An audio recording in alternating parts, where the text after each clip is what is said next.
पाटनकर साहब, पहला सवाल मैं आपसे ही पूछना चाहता हूं कि सेना प्रमुख का जो बयान है वो सेना प्रमुख का है या वो सरकार की ही लाइन को किसी और तरीके से स्पष्ट करने वाला बयान है सर?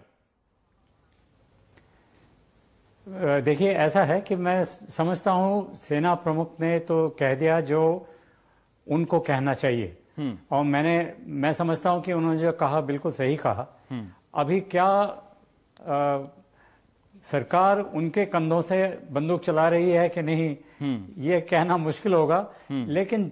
एक बात आपको माननी पड़ेगी कि सेनाध्यक्ष जो हैं वो कोई अलग नहीं है, वो भी एक सरकार का हिस्सा है। और जब भी वो कुछ कहते हैं तो उसको एक प्रकार से सरकार का ही बयान मानना चाहिए। एक प्रकार से सरकार का ही बयान मानना चाहिए। लेकिन मैं अब उदय भास्कर जी, आपसे मैं ये जानना चाहता हूं कि सलमान खुर्शीद ने कहा कि कोई सकारात्मक नतीजा नहीं निकला जो आज फ्लैग मीटिंग हुई है, और पाकिस्तान ने भी उसी शिद्दत से कहा कि हम आपकी बात को नहीं स्वीकार करते हैं। ठीक है, लेकिन जब वो कह रहे हैं कि कोई उकसाएगा तो हम जवाब देंगे, और कमांडर जो हैं हमारे ज़मीन पर जो मौजूद हैं वो आक्रामक रूप से जवाब देंगे, ये मनोबल बढ़ाने वाला बयान है या फिर जो पाटनकर साहब कह रहे हैं कि सरकार का वो बयान जो शायद ऐसा लग रहा है कि हमारे द्वारा उत्पादित जनभावना में कहीं कोई कमी रह गई है जिसकी भरपाई वो कह रहे हैं? उत्पादित जनभावना मतलब अभी टीवी चैनलों पर यह आरोप लग रहा है कि हम राष्ट्रवाद का कोई नया परचम गढ़ रहे हैं, लहरा रहे हैं। आज जो हमारे विक्रम सिंह साहब ने जो भी कहा है, मैं समझता हूं कि ये कोई भी उस कुर्सी में, यानी कि भारत के जो थल सेना के जो अध्यक्ष हैं, उनसे अगर सवाल पूछा जाएगा कि इस वक्त पाकिस्तान के साथ जो भी घटना हुआ है या जो लाइन ऑफ कंट्रोल के ऊपर जो तनाव बढ़ा है, इस वक्त भारत का क्या तैयारी है, क्या हम सुरक्षित हैं कि नहीं, अगर आप उसका समीक्षा करें, उन्होंने जो कहा है सबसे पहले ये कि जो भारतीय फौज का जो दायित्व बनता है, खास वहां पे जो लाइन ऑफ कंट्रोल के ऊपर जो हमारे फौजी हैं, कि वो नियंत्रण रेखा को उसी प्रकार से जो भारत और पाकिस्तान के बीच में जो समझौता है 2003 का, जो सीज फायर का एग्रीमेंट है, कि उसका जो मर्यादा है और उसका जो भी अगर मान लीजिए उल्लंघन होगा तो भारतीय जो स्थल सेना है वो उसी प्रकार से जवाब देंगे जो उनको देना चाहिए। तो मैं समझता हूं कि जो दायरे हैं और जिस संदर्भ में हमारे आर्मी चीफ साहब ने कहा है, और साथ साथ उन्होंने ये भी शायद ये धारणा दूर करने की उन्होंने कोशिश की कि अगर कोई जरूरत पड़ता है तो तरह तरह के डिफेंसिव ऑपरेशन भी होता है, और उसको एक तरफ से आप एग्रेसिव तरीके से भी आप रिटेलिएशन कर सकते हैं। तो उन्होंने ये संदेश दिया है हमारे भारत के अंदर नागरिकों को भी, उनके जो चिंता है उसको दूर करने के लिए, और मैं कहूंगा शायद दूसरे और भी पाकिस्तान में भी ये इशारा है कि जहां तक सीज फायर है और लाइन ऑफ कंट्रोल जो है, अगर किसी प्रकार का वायलेशन होगा तो भारतीय जो सेना है, यानी कि स्थल सेना और मैं कहूंगा पूरा फौज, उस प्रकार का वो अपना जो रिस्पॉन्स होगा जो कि होना चाहिए। एक प्रकार से आप देखें रवीश जी, इसमें दृढ़ता भी है और संयम भी है, और एक प्रकार से ये जो घटना है जिस सेक्टर में हुआ है उसको उसी दायरे में रखने की एक कोशिश है। तो ये गलत फहमी होगा, जैसे हमारे कुछ और भी चैनल हैं जिन्होंने इस पूरे घटने को किसी और दृष्टिकोण से देखने की उन्होंने कोशिश किया, और एक प्रकार से मान लीजिए ये तो भारत और पाकिस्तान के संबंधों के ऊपर किसी ने यह भी कहा कि हमको तोड़ना भी चाहिए, ये भी एक धारणा है हमारे देश में। तो मुझे लगता है कि आर्मी चीफ ने सही तरीके से अपने जवानों का मनोबल रखने के लिए, देश के नागरिकों को भी एक प्रकार से उन्हें सुझाने के लिए, और साथ साथ पाकिस्तान को भी इशारा कि भाई सीज फायर जो है उसकी मर्यादा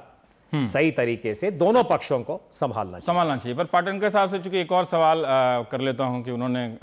संक्षेप में बोल के काफी समय बचा दिया है कि ये जो आज सेना प्रमुख ने कहा कि आतंकवादियों का भी हाथ हो सकता है, और शुरू से जो सूत्रों के हवाले से सेना की तरफ से बयान आ रहे थे सर, उसमें यही कहा जा रहा था कि हम इस बार निश्चित हैं कि सेना की ही भूमिका है, पाकिस्तान की सेना का ही इसमें हाथ है। अब जब जो सुशील कुमार शिंदे का बयान था कि आतंकवादी गतिविधियां हो सकती हैं, हाफिज सईद वहां जाता है, क्या यह माना जाए कि सेना भी अपने भीतर घटना कैसे ही उसको लेकर बहुत ज्यादा श्योर नहीं है, निश्चित नहीं है? देखिए, जब ये घटना हुई थी तब अलग अलग किस्म की अटकलें लगाई जा रही थी कि किसी ने कहा कि हो सकता है ये आतंकवादियों का जो भी उनकी कार्रवाई हो सकती है।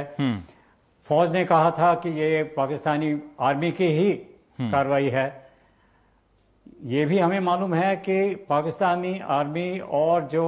आतंकवादी हैं इनमें सांठगांठ है और पिछले कई सालों से एक दूसरे की वो मदद करते आ रहे हैं।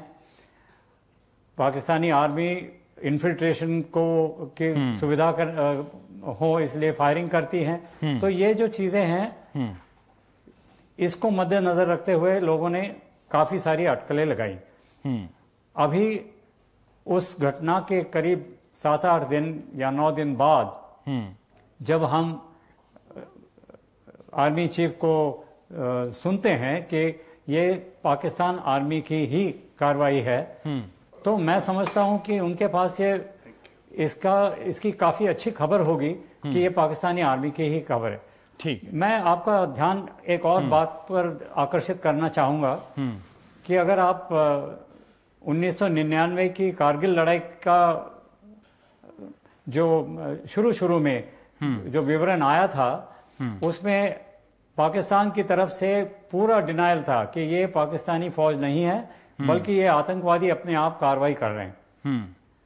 और अभी भी आप देखोगे कि उनका शुरू का जो रिएक्शन था वो बिल्कुल यही था। और बाद में आर्मी तो ये कहती रही कारगिल में कि नहीं ये पाकिस्तानी फौजी हैं और यही साबित हुआ आगे चलकर। तो मैं समझता हूं इसमें कोई दो अलग अलग किस्म की तस्वीरें नहीं नजर आती हैं। जब फौज ने कहा है कि ये पाकिस्तानी आर्मी इसके अंदर शामिल है तो मैं समझता हूं वो सही है। India's #1 news app just got even better. Download NDTV's new app, fully optimized for retina display, full screen view, faster response time, and Sudoku. NDTV's new iPad app. Download now.